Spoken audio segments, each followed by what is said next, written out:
மார்பார பொலிகண்ணீர் மழைவாரும் திருவடிவும்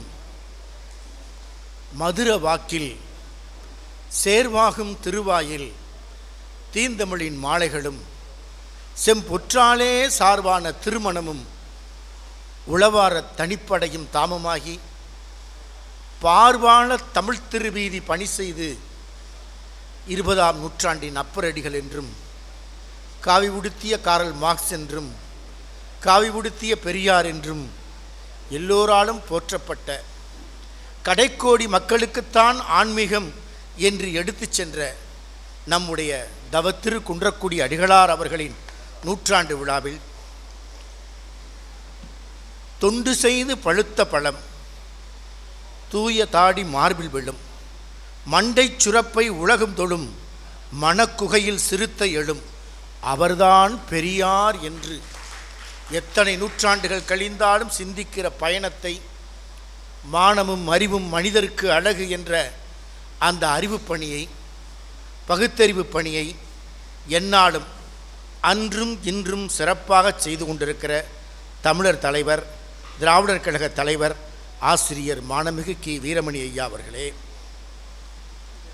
அறநிலையத்துறை பணியை ஏற்றாலும் ஊரக வளர்ச்சித்துறை பணியை ஏற்றாலும் கூட்டுறவுத்துறை பணியை ஏற்றாலும் சிறப்பாக அதில் முத்திரை பதிக்கிற நம் பாராட்டுதலுக்குரிய கூட்டுறவுத்துறை அமைச்சர் மாண்புமிகு கேஆர் பெரியகருப்பன் அவர்களே, கலைஞர் தமிழ்ச்சங்க தலைவர் திராவிட முன்னேற்றக் கழகத்தின் மாநில இலக்கிய அணி புரவலர் மாண்புமிகு மு தென்னவன் அவர்களே, பாராட்டுதலுக்குரிய சட்டமன்ற உறுப்பினர் மாங்குடி அவர்களே, நம்முடைய காரைக்குடி மாநகராட்சியின் துணை மேயர் பேரன்புக்குரிய குணசேகரன் அவர்களே, நம்முடைய பாராட்டுதலுக்குரிய வரவேற்புரை வழங்கியிருக்கிற வைகரை அவர்களே, மாவட்ட திராவிடர் கழகத்தின் தலைவர் வைகரை அவர்களே, மாவட்ட திராவிடர் கழக காப்பாளர் மாண்புமிகு சாமி திராவிடமணி அவர்களே, இன்றைக்கு மிகச்சிறப்பாக இந்த அரங்கத்தை பெருமைப்படுத்தி கொண்டிருக்கிற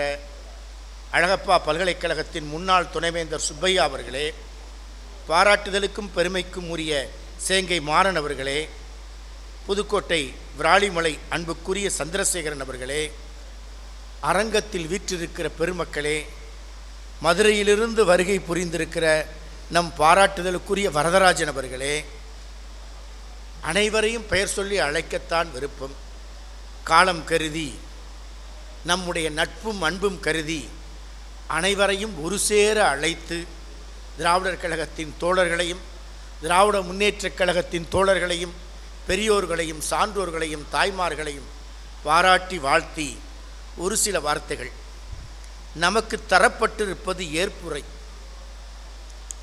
மகா சன்னிதானம் தவத்திரு குன்றக்குடி அடிகளார் என்று திருமணத்தின் மரபுகளின் எல்லையை தாண்டி அனைவரும் ஒரு சேர போற்றி பாராட்டிய நம்முடைய குன்றக்குடி அடிகள் பெருமானின் நூற்றாண்டு விழாவை இன்றைக்கு காரைக்குடியில் திராவிடர் கழகம் நடத்தி கொண்டிருக்கிறது.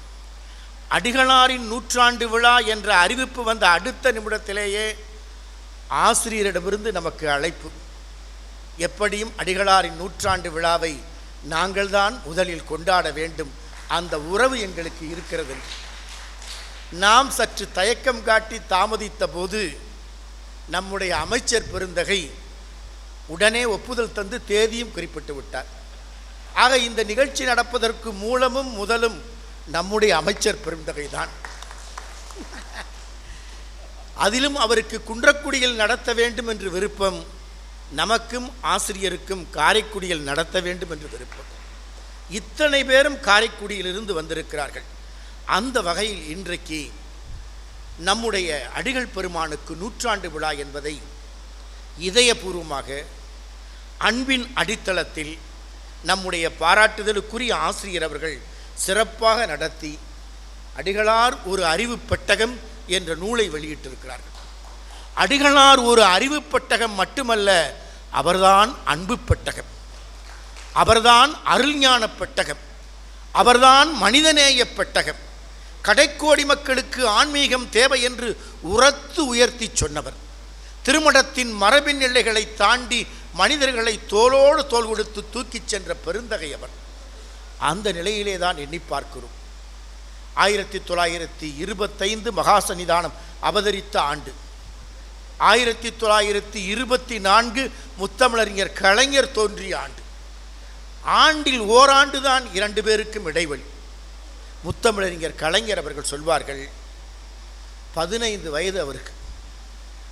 புதுச்சேரி வீதியிலே அவரை புரட்டி எடுத்தார்கள். எதற்காக? ஜாதி ஒழிப்பு கருத்துக்களை, சமத்துவ கருத்துக்களை மனித சமூகத்திற்கு 15 வயது சிறுவனாக எடுத்துச் சென்ற போது நாடக மேடையிலிருந்து அவர் தப்பி வர முடியாத நிலை. காயப்பட்டு உடம்பெல்லாம் ரணத்தோடு உயிர் காக்கிற போரில் தப்பி வந்த கலைஞருக்கு அந்த காயத்திற்கு யார் மருந்திட்டார்? தந்தை பெரியார் தான் மருந்திட்டார். அதனால்தான் கலைஞர் சொல்வார், இனமானம் காக்கும் போரில் போராட்டம் நடைபெறும், இனமானம் காக்கும் போரில் போர் நடைபெறும். அந்த போரிலே எனக்கு காயங்கள் ஏற்படும். அந்த காயங்களுக்கு யார் மருந்திட்டார்? அதற்கு ஒரு உவமை சொல்வார். கீரியும் பாம்பும் சண்டை போடும். கீரியும் பாம்பும் சண்டை போட்டால் கடைசியில் கீரி தான் ஜெயிக்கும், விஷப்பாம்பை கொன்றுவிடும். ஆனால் பாம்பின் விஷம் கீரியின் உடம்பெல்லாம் ஏறி இருக்கும். பாம்பின் விஷம் தன் உடம்பில் ஏறி இருப்பதை, அந்த விஷத்தை அகற்றுவதற்கு கீரிக்கு மட்டும்தான் அந்த ரகசிய மூலிகை தெரியும். காட்டுக்குள் போய் அந்த ரகசிய மூலிகையை தேடி கீரி விழுந்து புரண்டு எழும், விஷப்பாம்பின் விஷம் முறிந்து விடும். கீரிக்கு எப்படி விஷப்பாம்பை முறிக்கிற ரகசிய மூலிகை தெரிந்ததோ, அதை போல பொது வாழ்க்கை போரில், இனமானம் காக்கும் போரில் எனக்கு ஏற்படுகிற காயங்களை தீர்க்கிற ஒரே மாமருந்து தந்தை பெரியார் என்று கலைஞர் சொன்னார். அன்புக்குரியவர்களே, குன்றக்குடி ஆதீனத்திற்கும் தந்தை பெரியாருக்கும் திராவிடர் கழகத்திற்கும் இன்றைய உறவல்ல. 1954 நாம் பிறப்பதற்கு 10 ஆண்டுகளுக்கு முன்பே, 1954 ஏறத்தாழ இன்றைக்கு 70 ஆண்டு கால உறவு. முதலில் தந்தை பெரியாரும் மகா சன்னிதானம் சந்திக்கிற இடம் ஈரோடு சென்னியப்ப முதலியார் வீடு. அதற்கு முன்பு என்ன நடந்தது எண்ணி பார்க்க வேண்டும். முத்தமிழறிஞர் கலைஞர் சொல்வார், பெரியார் மறைந்து விட்டார், அவருக்கு அரசு மரியாதை செய்ய வேண்டும். அரசு மரியாதை செஞ்சோன்னா ஒருத்தர் அதிகாரி எப்பயும் கேட்பாங்கல்ல, அவர் ஒன்றும் அரசாங்க அதிகாரி இல்லைங்களே. குன்றக்குடி அடிகளார் சட்டமேலவை உறுப்பினராக நியமனம் செய்தவர் கலைஞர். ஆனால் அவருக்கான இரங்கல் தீர்மானம் சட்டமன்றத்தில் நிறைவேற்ற முடியவில்லை. முத்தமிழறிஞர் கலைஞர் தான் போர்க்குரல் கொடுத்தார். சட்டமேலவை உறுப்பினராக இருந்தவர் அடிகளார், மக்களின் மனதில் வாழ்பவர் அடிகளார்.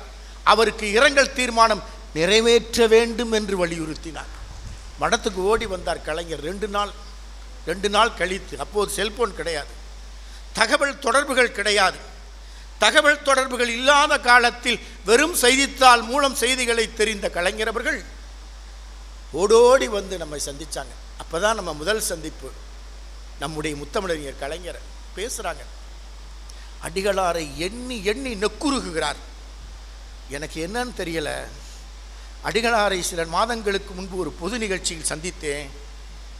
அந்த நிகழ்ச்சியில் சந்தித்தப்போ அடிகளார் நலிவுற்றதை அறிந்தேன். மனம் ரொம்ப துன்பப்பட்டது. துணைவியாரிடம் அன்று இரவு முழுவதும் அடிகளாரை பற்றி பேசினேன். என்னன்னு தெரியலை. நேற்று இரவு அடிகளாரின் நினைவுகள் யார் சொன்னார்? முத்தமிழறிஞர் கலைஞர் சொன்னார். அதை இன்றைய உடன்பிறப்புகள் தெரிந்து கொள்ள வேண்டும். என்னவென்று தெரியவில்லை. அடிகளாரை பற்றிய சிந்தனைகள் சுழன்று எனக்கு வந்தது. துணைவியாற்ற தூங்கலையான்னு கேட்டாங்க. இல்லைங்க, எனக்கு என்னமோ அடிகளார் நினைப்பே வருது. அன்று இரவு 12 மணி அளவில் மதுரை மீனாட்சி மிஷன் மருத்துவமனையில் நம் அடிகளார் உலகத்தை விட்டு விடைபெற்று விட்டார்.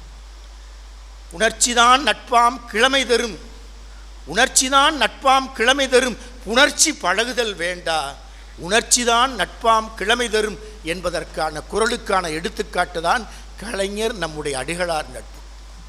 கோப்பெருஞ்சோழன் சொன்னால் பசராந்தையாருக்கு வலப்பக்க இடஒதுக்கீடு ரிசர்வேஷன், பதவிக்காக இல்லை, அதிகாரத்திற்காக இல்லை, பணத்திற்காக இல்லை. வாழ்வை விட்டு வெளியே போகிறான் கோப்பெருஞ்சோழன். வலப்பக்கம் ஏன்னா யாருக்கு? பிசிராந்தையார் வருவார், அவருக்காக ஒதுக்கி வையின. அதே போல் பிசிராந்தையார் வந்தார். பார்க்காத பழகாத நட்பு உயிரை தந்தார். அப்படித்தான் கலைஞரும் நம்முடைய அடிகள் பெருமான் மீது கொண்ட பற்று பாசம். அந்த நிலையிலே தான் கலைஞர் அவர்கள் பெரியாருக்கு அரசு மரியாதை தர வேண்டும் என்று சொன்னபோது, மறைந்தபோது, அவர் தான் அரசாங்க பதவியில் இல்லையங்க, காந்தியடிகள் அரசு பதவியில் இருந்தாரா, அவருக்கு அரசு மரியாதை தந்தார்களே. அரசு மரியாதையை பெரியாருக்கு தருகிற காரணத்தால் இந்த அரசே போகும் என்றாலும் அதை பற்றி நான் கவலைப்படவில்லை என்று சொன்னவர் முத்தமிழறிஞர் கலைஞர். மகா சன்னிதானத்திற்கும் தந்தை பெரியாருக்குமான உறவு எப்படி ஏற்பட்டது? முதலில் கருத்து மோதல் தான், சிந்தனை மோதல் தான், தத்துவ மோதல் தான். நம்ம ஆசிரியர் சொன்னதை போல திருப்பெருந்துறை ஆவுடையார் கோயிலுக்கு எதுக்க ஒருத்தர் கருப்பு கொடி ஏற்றிட்டார், மணி என்பவர். இது மகா சன்னிதானம் சுயசரிதையில் பதிவு செய்திருக்கிறாங்க. கருப்பு கொடி ஏற்றினவரை அழைத்து பேசி கலற்றி விட்டார்கள், இறக்கி விட்டார்கள். அதற்கு பிறகு பிரச்சனை வெடிக்கிறது. அதற்கு பிறகு அதே திருப்பெருந்துறையில் திருவாசக விழா, பசுமன் முத்துராமலிங்க தேவர் போன்ற பெருமகனார் கலந்து கொள்கிறாங்க. மகா சன்னிதானம் அருளறி திருக்கூட்டம் என்ற அமைப்பை 1952 தொடங்குகிறார்கள். நாடு முழுவதும் அந்த அமைப்பு ஆன்மீக அமைப்பாக செயல்படுகிறது. அப்போதுதான் திராவிடர் கழகத்திற்கும் நம்முடைய அருளறி திருக்கூட்டத்திற்கும் இடையே கருத்து சித்தாந்த மோதல். மதவாதிகளுக்கு 10 கேள்விகள் என்று தோழர்கள் கேட்ட கேள்விக்கு மகா சன்னிதானம் விடை தந்துவிட்டு மீண்டும் 10 வினாக்களை கேட்கிறார். இப்படியான கருத்து மோதலில் சென்று கொண்டிருக்கிற போது திருப்பெருந்துறையில் திருவாசக ஊர்வலம், மணிவாசக பெருமானுக்கு எழுப்பிய கோவிலுக்கு முன்னால் திருவாசக ஊர்வலம். இருமருங்கிலும் நம் தோழர்கள் கருப்பு கொடி ஏந்தி வர்றாங்க. கூட்டம் பதட்டம் அடைகிறது. மகா சன்னிதானம் சொல்கிறாங்க, பதட்டப்படாதீங்க, தோழர்கள் தான் கருப்பு கொடியால் நமக்கு வரவேற்பு கொடுக்கிறார்கள் என்று எடுத்துக்கொள்ளுங்கள் என்றார்கள். கருத்து மோதல் நாளும் நாளும் வளர்ந்தது. ஊடகங்கள் அப்போது அதற்கு முக்கியத்துவம் கொடுத்தது. ஒரு கட்டத்தில் மம்சாபுரத்தில் மகா சன்னிதானத்தின் மீது கல்வீச்சே நடந்தது. இப்படியெல்லாம் கருத்து மோதல்கள் தொடர்ந்த காலத்தில் தான் அதற்கு ஒரு முற்றுப்புள்ளி வைக்க வேண்டும் என்று தமிழ் பற்றாளர்களும் மனிதநேய பற்றாளர்களும் சிந்தித்த போதுதான் ஈரோட்டில் சென்னிமலை முதலியார், சென்னியப்ப முதலியார் என்பவர் வீட்டில் சந்திக்கிறாங்க. பெரியார் என்ன சொல்கிறாங்க, அதுதான் மகா சன்னிதானம். குறுகி போவாங்க. பெரியார் இருக்கிற இடத்துக்கு நான் வர்றேன், மகா சன்னிதானம் சொல்கிறாங்க. 2 பேரும் சந்திக்க வேண்டும் என்ற முயற்சி. அந்த முயற்சியை கேள்விப்பட்ட உடனே பெரியார், நான் வந்து அடிகளாரை பார்க்குறேன், திருமகா சன்னிதானத்தை பார்க்குறேன். சென்னியப்ப முதலியார் வீட்டுக்கு வர்றாங்க. வீட்டுக்கு வந்து அவங்க வயது 45 வயது இளையவர். அதில் குறிப்பிட்டிருக்காங்க மகா சன்னிதானத்திற்கும் பெரியாருக்கும். நான் கீழே இறங்கி வரேன் மாடியை விட்டு, சன்னிதானம். பெரியார் சொல்கிறாங்க, நீங்கள் மேலேயே இருங்க, நான் வந்து பார்க்குறேன். இருவேரும் ஒரு சேர ஒரே இருக்கையில் அமரலான்றாங்க. அது தப்பு, நீங்கள் தனி இருக்கையில் அமரணும், நான் பக்கத்தில் அமர்றேன். இப்போ சொன்னாங்களே சமத்துவ இருக்கை. பேச்சுவார்த்தை தொடர்கிறது. பேச்சுவார்த்தை என்ன நடந்தது? நீண்ட வாதம். அது பெரியார் கேட்குறாங்க, தீண்டாமையும் மனிதர்களை இழிவுபடுத்துவதும் தொடர்ந்து கொண்டே இருக்கிறதே, கடவுளின் பெயரால் நடந்து கொண்டே இருக்கிறதே. மகா சன்னிதானம் கடவுள் அப்படி செய்ய சொல்லலை. பெரியார், அதை ஏன் கடவுள் தட்டி கேட்கல? இப்படி வாதம் நடந்து வாதத்தின் ஒரு முற்றுப்புள்ளி வருகிறது. என்ன, எனக்கு ஒன்றும் கடவுளை நான் பார்த்ததில்லை, எனக்கும் கடவுளுக்கு எந்த சண்டையும் இல்லை. பெரியார், எனக்கு மனிதன் மீது உள்ள இழிவை கடவுள் அகற்றினாலும் சரி, சன்னிதானம் அகற்றினாலும் சரி, நான் ஏற்றுக்கொள்கிறேன். அதனுடைய உச்சந்தான் ஒரு நாடக விழா. அவ்வை சண்முகம் சகோதரர்களின் நாடகம், ராஜராஜ சோழனை பற்றிய நாடகம், கோவில்களை பற்றிய நாடகம். பெரியார் அவர்கள் பேசுகிற போது குறிப்பிட்றாங்க, இது நான் சொல்லுகிற செய்திகள் எல்லாம் நம் அடிகள் பெருமான் சுயசரிதையில் பதிவு செய்தது. நாடகமெல்லாம் நல்லா தான் இருந்துச்சு, ஆனால் வவ்வால் கிடைக்கிற கோவில்களை பற்றி அமைந்திருச்சே. நம் அடிகள் பெருமான் சொன்னார், தந்தை பெரியாரின் வருத்தம் நியாயம்தான், வவ்வால்கள் அடைகிற கோவிலை பற்றி நாடகம் அமைந்து விட்டதே என்ற ஆதங்கம் உண்மைதான். பெரியாரை போன்றவர்கள் கோயிலுக்குள் நுழைந்து விட்டால் கோயிலுக்குள் இருக்கிற வவ்வால்கள் தானாகவே வெளியேறிவிடும். பெரியார் சொன்னாங்க, மகா சன்னிதானம் குறிப்பிட்ட மாதிரி ஆன்மீகம் இருந்தால் அங்கு செல்லுகிற முதல் மனிதனாக நான் இருப்பேன். ஆக காலம் காலமாக மனிதத்தின் மீது சுமத்தப்பட்ட இழிவு அகற்றப்பட வேண்டும் என்ற கருத்து ஒற்றுமைதான் இருவரையும் இணைத்தது. ஆன்மீக தளத்தில் அடிகளார், பகுத்தறிவு தளத்தில் தந்தை பெரியார். கடவுளை போற்று மனிதனை நினை என்று உரத்து உயர்த்தி வாழ்நாள் முழுவதும் சொன்னவர், தன் கடைசி மூச்சு விடுகிறவரை சொன்னவர் குன்றக்குடி அடிகள் பெருமான். எப்போதும் மனிதனை மதிக்க வேண்டும் என்று வாழ்நாள் முழுவதும் சிந்தித்தவர் தந்தை பெரியார். அந்த மனிதத்தை மேம்படுத்துகிற முயற்சியில் ஆன்மீகத்தலம் ஈடுபட்டாலும் சரி, பகுத்தறிவுத்தலம் ஈடுபட்டாலும் சரி, இருவரும் இணைந்து பணி செய்வோம் என்ற ஒருமைப்பாடுதான் இருவரையும் 70 ஆண்டுகளுக்கு முன்பு ஒரு மையப்புள்ளியில் சந்திக்க வைத்தது. இன்றல்ல இந்த உறவு, இன்று திடீரென ஏற்பட்ட உறவல்ல. ஆனால் மனிதம் மேம்படுத்தப்பட வேண்டும் என்பதில் உறுதியான நிலைப்பாடு. மகாசன்னிதானம் மறைஞ்சிட்டாங்க. நம்முடைய ஆசிரியர் வீரமணி எழுதிய தலையங்கம், விடுதலையில் எழுதிய தலையங்கம் கண்ணீரை வரவழைக்கும். ஒப்பற்ற தமிழ் கருவூலம் சாய்ந்தது. இதெல்லாம் நம்ம நினைவில் வைக்கிற செய்திகளை சொல்கிறோம். சொல்லிவிட்டு அடுத்த நாள் மடத்துக்கு வந்தாங்க. எதற்கும் கவலைப்பட வேண்டாம், இரங்கல் தீர்மானம் நிறைவேற்றலே, அதை பற்றி நம்ம கவலைப்பட வேண்டாம். ஆனால் அந்த ஒப்பற்ற தமிழ் கருவூலம் சாய்ந்தது என்று சொல்லிவிட்டு அமெரிக்காவிலிருந்து நம்முடைய மகா சன்னிதானத்திற்கு அங்கு இருக்கிற தமிழ்நாடு ஃபவுண்டேஷன் என்ற அமைப்பு வழங்கிய விருது, மறைந்தவுடனே அடிகள் பெருமானுக்கு அவர்கள் செய்த அஞ்சலி, மேன் ஆஃப் எக்ஸலன்ஸ், மா மனிதர் விருதை கொடுக்குறாங்க. அந்த விருதை யார்கிட்ட கொடுக்குறாங்க? நம்ம ஆசிரியர்கிட்ட தான் கொடுக்குறாங்க. ஆசிரியரை வாங்கி கொண்டு நேராக குன்றக்குடிக்கு வந்தாங்க. அப்போது தான் நாம் பொறுப்பேற்ற தருணம். குன்றக்குடிக்கு வந்து உடனே பள்ளியில் ஒரு கூட்டத்தை கூட்டி அந்த விருதை நமக்கு வழங்குகிறார்கள். அடிகள் பெருமானுக்கும் அஞ்சலி செலுத்துகிறார்கள். அதற்கு பிறகு அப்போது நாம் கலந்து கொண்ட முதல் பொது நிகழ்ச்சி தஞ்சையிலே ஆசிரியருக்கு வேன் வழங்கு விழா. நாம் பொறுப்பேற்றவுடன் முதல்ல கலந்துக்கிட்ட நிகழ்ச்சி அதுதான். இப்போ கூட பல சர்ச்சைகள் வந்தன, அதையெல்லாம் தாண்டி அன்பால் அந்த விழா நடைபெற்றது. அப்போது என்ன வாக்கு தந்தார்களோ அதை தான் இப்போ சொல்கிறாங்க. மகா சன்னிதானம் மறைந்துட்டார், அடிகளார் மறைந்து விட்டார், அடிகளார் வந்து விட்டார். எப்படி பிரிட்டிஷ் சாம்ராஜ்யத்தில் மன்னர் மறைந்தார் மன்னர் வாழ்க என்ற குரல் கேட்குமோ அந்த நிலைப்பாடுதான் என்று ஆசிரியர் அன்று சொன்ன செய்தி இன்றும் நம் செவிகளில் எதிரொலித்து கொண்டிருக்கிறது. அன்புக்குரியவர்களே, அடிகளார் யார்? ஏன் அவரை எல்லோரும் கொண்டாடுகிறார்கள்? அவர் ஒரு ஆன்மீக தளத்தில் ஒரு திருமடத்தின் தலைவர். ஆனால் வெறும் திருமடத்தின் தலைவர் அல்ல, முரட்டு கதறுடுத்திய காந்தியவாதி. எல்லா மடாதிபதிகளும் பட்டில் காவியை நனைக்கிற போது கதர் உடையில் காவியை நனைத்த காந்தியவாதி நம் அடிகளார். எளிமையின் அடையாளம். தங்கத்தை துறந்தவர். இந்திய நாட்டின் விடுதலை போரில் சீனாவுக்கும் இந்தியாவுக்கும் யுத்தம் நடந்தபோது திருவொற்றியூரில் ஒரு பொதுக்கூட்டம். அந்த பொதுக்கூட்டத்தில் பேசிக்கிட்டு இருக்காங்க. அப்போது தோன்றிய நிலைப்பாடு, கழுத்தில் கிடந்த தங்க உத்திராட்சமலை எடுத்து ஏலம் போடுறாங்க. 4000 ரூபாய் கூட்டத்தில் 1962 அந்த 4000 ரூபாயை இந்திய நாட்டின் அந்த சீனப்போர் நிதிக்கு வழங்கினார்கள் நம்முடைய மகா சன்னிதானம். தேசப்பற்றாளர். அது மட்டுமல்ல, நிறைய செய்திகள். ஆன்மீக தளத்தில் சமத்துவம் வரணும். அவங்க சில கூட்டங்களுக்கு போகிறப்ப மகேஸ்வர பூஜை என்று திருமடத்தின் மரபுப்படி அன்பர்கள் நடத்துவாங்க.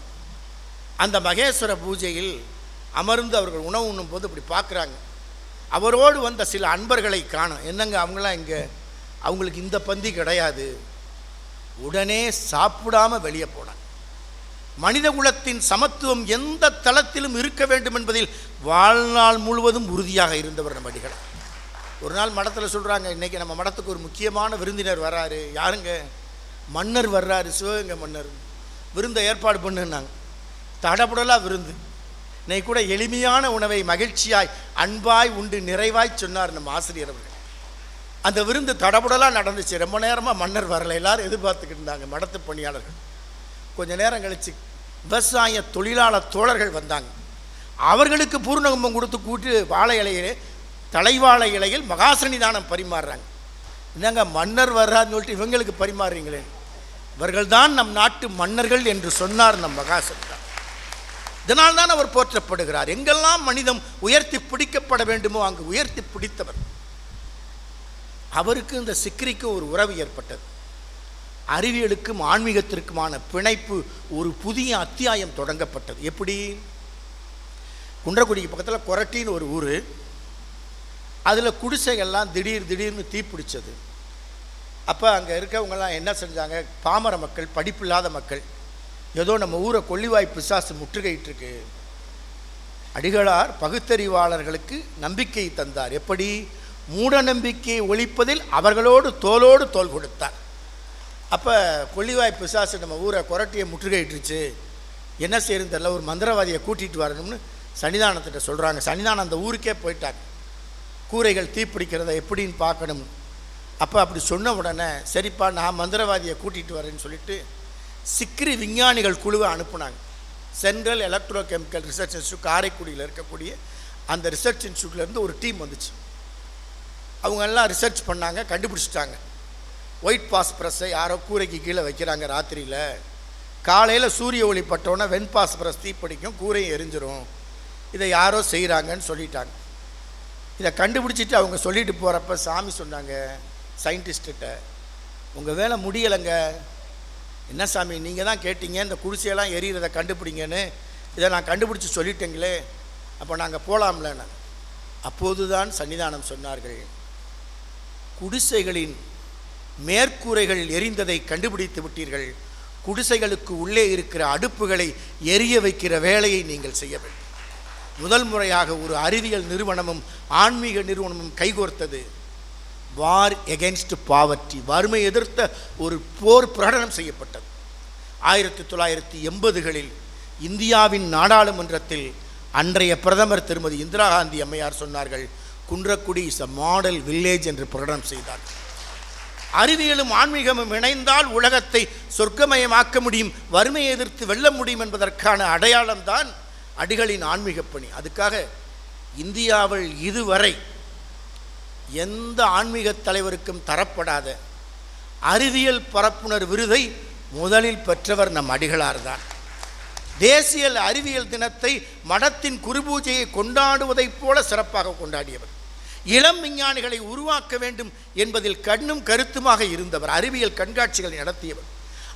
அறிவியல் என்ற திங்களிதழை தமிழ் வழி அறிவியலை நடத்தியவர். அப்போ தான் பிரான்மலையில் நம்ம பள்ளிக்கூடம், அங்கே அறிவியல் கண்காட்சி நடத்துவதாக அன்று திட்டம் 94. அதுதான் மகா சன்னிதானத்தின் கடைசி தருணங்கள்.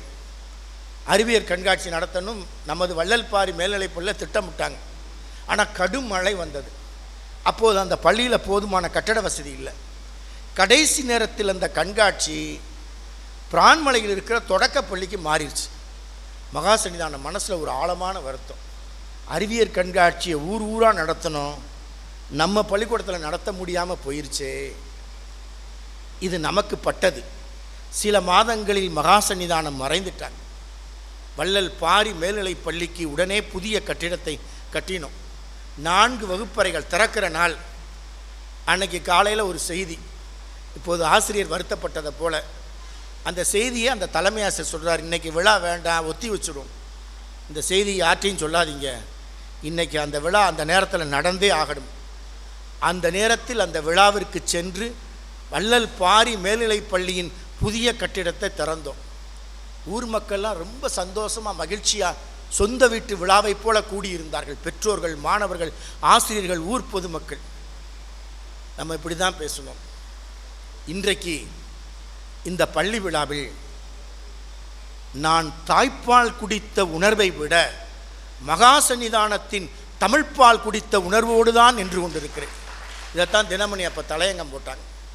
அன்று என்ன செய்தி? அந்த பள்ளியின் கட்டிடத்தை குத்துவிளக்கேற்றி திறக்கிற நேரத்தில் மதுரையில் நம்முடைய பூர்வாசிரம தாயாரின் சிதைக்கு நம் உறவுகள் தீமூட்டி கொண்டிருந்தார்கள்.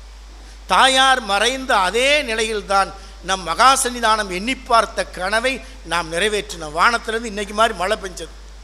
மகா சன்னிதானத்தின் வாழ்த்தாகவே அதை எண்ணினோம். துறவு வாழ்க்கை என்பது என் கடன் பணி செய்து கிடப்பதே என்பது வாக்கல்ல, அதுதான் வாழ்வு. முத்தமிழறிஞர் கலைஞர் நம்முடைய சிவகங்கைக்கு முதல் முறையாக முதலமைச்சராக வர்றாங்க. அன்றைக்கு அமரர் தாக்கி கிருஷ்ணன் அவர்களுடைய மணி விழா. அப்போ தென் மாவட்டம் சமையல் தீயால் கூரைகள் எரியவில்லை, ஜாதி தீயால் கூரைகள் எரிந்து கொண்டிருந்தது. அந்த நேரத்தில் அவங்க முதல் முறையாக நம்மளுடைய 2 நிமிஷ பேச்சை கேட்டாங்க. கலைஞர் சொன்னாங்க, இன்றைக்குத்தான் நான் பொன்னம்பல அடிகளாரின் பேச்சை கேட்டேன். அடிகளார் மறைந்து விட்டார் என்றுதான் நான் கவலைப்பட்டேன்.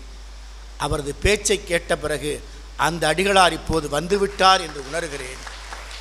இதை அவரை பாராட்டுவதற்காக நான் சொல்லவில்லை. இப்போதே அவர் தென் மாவட்டங்களுக்கு புறப்பட வேண்டும். அமைதிப்பணியை அடிகளார் செய்த அமைதிப்பணியை அவர் தொடர வேண்டும். அந்த அமைதிப்பணிக்கு பிறகு மதுரை மாநகராட்சியில் அவர் சந்தித்து கொடுக்குறோம். இந்த கூரைகள் எல்லாம் சமையல் தீபத்தல்ல, ஜாதி தீபத்து, ஜாதி தீபத்தல்ல, ஜாதி தீயால் ஏற்பட்ட ஆபத்து. இன்று கிராமங்கள் ஜாதிகளின் குடியிருப்புகளாக இருக்கிறது. இதை மாற்ற என்ன செய்ய வேண்டும்? எல்லோரும் ஓரிடத்தில் வசிக்கின்ற குடியிருப்புகளை உருவாக்க வேண்டும் என்று கொடுத்தோம்.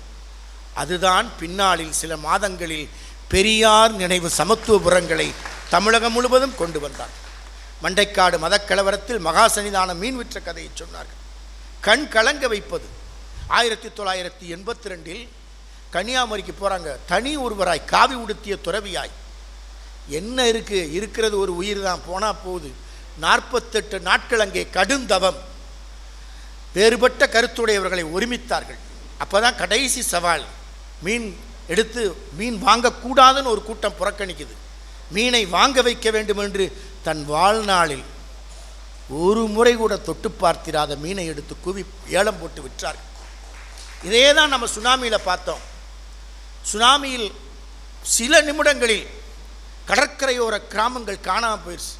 எப்படி மணலில் அலை அடித்து எழுத்துக்களை அழித்து போகுமோ அப்படி கிராமங்கள் காணாமல் போச்சு, உயிர்கள் காணாமல் போச்சு. நிறைய பேர் விரக்தியில் இருந்தான். அந்த நேரத்தில் வேளாங்கண்ணி தேவாலயத்தின் வாசலில் ஊறிப்போன சடலங்களை தூக்கி சென்று அடக்கம் செய்தோம். நாகூர் தர்கா வாசலில் இருந்த பிணங்களை அடக்கம் செய்தோம். அப்போது கன்னியாகுமரி கடற்கரையில் இருந்த பிணங்களையும் அடக்கம் செய்தோம். நமக்கு என்ன செய்தி கிடைச்சது? What is the message from the tsunami? இதுதான், மனிதர்களே மனிதர்களே, மரணத்திற்கு இந்து இல்லை, மரணத்திற்கு இஸ்லாமியன் இல்லை, மரணத்திற்கு கிறித்தவன் இல்லை. மரணம் எப்படி சகலருக்கும் பொதுமையோ அதை போல நீ வாழுகிற பொழுது பொதுவாய் வாழ்ந்து காட்டு. இதுதான் நமக்கு கிடைத்த செய்தி. இப்படி நிறைய சிந்திக்கலாம். நமது அடிகள் பெருமான் யார் என்பதை உலகம் நன்கு அறிந்து கொண்டது. அவர் மறைவின் போது அதை நாம் உணர முடிந்தது. திருமணத்திற்குள் எத்தனை எத்தனை வேறுபட்ட மனிதர்கள். ஒரு புறத்தில் கிறித்தவ தேவாலயத்து நண்பர்கள் பிரார்த்தனை செய்கிறார்கள். ஒரு சைவ மடத்தின் சன்னிதானம் மறைந்த போது இஸ்லாமிய நண்பர்கள் தொழுகை நடத்துகிறார்கள். எத்தனை எத்தனை நம்முடைய தோழர்கள் அஞ்சலி செலுத்துகிறார்கள். ஒரு மகா சன்னிதானம் ஒரு திருமணத்திற்குரியவராக இல்லாமல் உலகம் முழுமைக்கும் பொதுமையானவராக இன்றும் என்றும் காட்சி தருகிறார் என்றால் நம்முடைய குன்றக்குடி அடிகள் பெருமான் தான். அவர் எடுத்து வந்த பாதை என்ன? அவர் புதிய பாதையில் போடவில்லை. ஆன்மீக தளத்தில் ஏற்கனவே நடந்து வந்த பெருமக்களின் பாதை தான் அப்பர் பெருமானின் பாதை. சாத்திரம் பல பேசும் சளுக்கர்கள் கோத்திரமும் குளமும் கொண்டு என் செய்வீர் என்று 7ஆம் நூற்றாண்டில் அப்பர் பெருமான் கேட்டாரே, அதைத்தான் 20ஆம் நூற்றாண்டில் நம் அடிகள் பெருமான் கேட்டார். நம்முடைய மண்ணிலே தான் திருக்கோஷ்டியூர் திருக்கோவிலின் மதில் மேலே ஏறி நின்றுதான் ஒருவன் எல்லோருக்கும் மந்திரத்தை உபதேசித்தார்.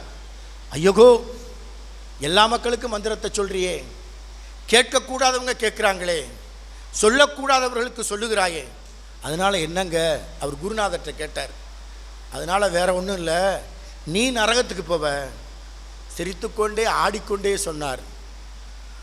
கோடானு கோடி மக்கள் இந்த மந்திரத்தை கேட்டதன் பலனாய் வைகுண்டத்தின் வாசல் கதவுகளை திறந்து கொண்டு பரமபதம் அடைவதற்கு நான் ஒருவன் நரகத்திற்கு போனால் பரவாயில்லை என்ற புரட்சி பூத்த ராமானுஜனின் ஆன்மீக தடத்தை தான் உயர்த்தி பிடித்தார். இதுக்கெல்லாம் மேலே கலைஞர் செம்மொழி சிறப்பை உணர்த்தினார். எப்படி? காயப்பட்ட, சேதப்பட்ட, ஒதுக்கப்பட்ட, புறந்தள்ளப்பட்ட மொழியை செம்மொழி சிம்மாசனத்தில் ஏறி அமர்ந்தார். அதுக்கு என்ன உயிர்ப்பு? நம்முடைய மண்ணிலே தான் செல்போன்கள், சின்னத்திரைகள், இணையதளங்கள் இவை எதுவும் இல்லாத காலத்தில், ஒளிப்பெருக்கி கூட இல்லாத காலத்தில் உரத்து சொன்னவன் இந்த மண்ணின் தமிழன் யாதும் ஊரே யாவரும் கேளிரும். அதைத்தான் மகா சன்னிதானமும் தந்தை பெரியாரும் எடுத்துச் சென்றார்கள். திருமந்திரம் என்ற மகா மந்திரம் சொன்னது ஒன்றே குலம் ஒருவனே தேவன் என்று. அதைத்தான் நம் மகா சன்னிதானம் இதுதான் மக்களுக்கான மகா மந்திரம், ஒன்றே குலம் ஒருவனே தேவன் என்று எடுத்துச் சென்றார்கள். சுருக்கமாக சொன்னால், நிறைவாக சொன்னால், அருமையாக சொன்னாங்க. தமக்கென வாழாமல் பிறர்க்கென வாழுணர் இருப்பதாலே தான் இந்த உலகம் இருக்கிறது என்று புறநானூற்று புலவன் கடலுள் மாய்ந்த இளம்பெரு எழுதி சொன்னான். ஒரு பட்டியலிடுவான். யாராலப்பா உலகம் இருக்குது? புகழ் என்றால் உயிரை கொடுப்பவனாலா? பழி என்றால் உலகே கிடைத்தாலும் வேண்டாம் என்று செல்பவனாலா? யாரால் உலகம் இருக்கிறது என்று கேட்டபோது தமக்கென வாழாமல் பிறர்க்கென யார் வாழ்கிறார்களோ அவர்களால் தான் உலகம் இருக்கிறது. அப்படித்தான் தந்தை பெரியாரும் மகா சன்னிதானமும் தமக்கென வாழாமல் மனித சமூகத்திற்கான ஆன்மீகத்தின் தளத்தில் ஒருவரும் பகுத்தறிவு தளத்தில் ஒருவரும் பயணித்தார்கள். அதனால்தான் அடிகள் பெருமான் எல்லோராலும் கொண்டாடப்படுகிறார். அவர் நூற்றாண்டு என்பது கொண்டாட்டத்திற்கல்ல, அவர்கள் எடுத்துச் சென்ற சிந்தனையை, குன்றக்குடி அடிகள் பெருமான் எந்த சிந்தனையை மனித குலத்திற்கு எடுத்துச் சென்றாரோ, கடவுளை போற்று மனிதனை நினை, ஒன்றே குலம் ஒருவனே தேவன், பிறப்பொக்கும் எல்லா உயிர்க்கும் என்ற சமத்துவ சமூக நிலையை உருவாக்குவதுதான் அவரது நூற்றாண்டு விழாவிற்கு, அவர் சிந்தனைகளை செயலாக்குவதற்கு நாம் எடுத்துக்கொள்ள வேண்டிய பெருமுயற்சி. அந்த பெருமுயற்சியில் ஒரு பங்களிப்பு செய்திருக்கிற திராவிடர் கழகத்தின் அருமை தலைவர் ஆசிரியர் அவர்களுக்கும் தோழர்களுக்கும் நம்முடைய மாண்புமிகு அமைச்சர் பெருந்தகைக்கும் நெஞ்சார்ந்த நன்றிகளை நல்வாழ்த்துக்களை தெரிவித்து, கடவுளை போற்றி மனிதனை நினைத்த அந்த மகத்துவ பாதையில் மானுடம் பயணிக்கட்டும் என்று சொல்லி விடைபெறுகிறேன். நன்றி, வணக்கம்.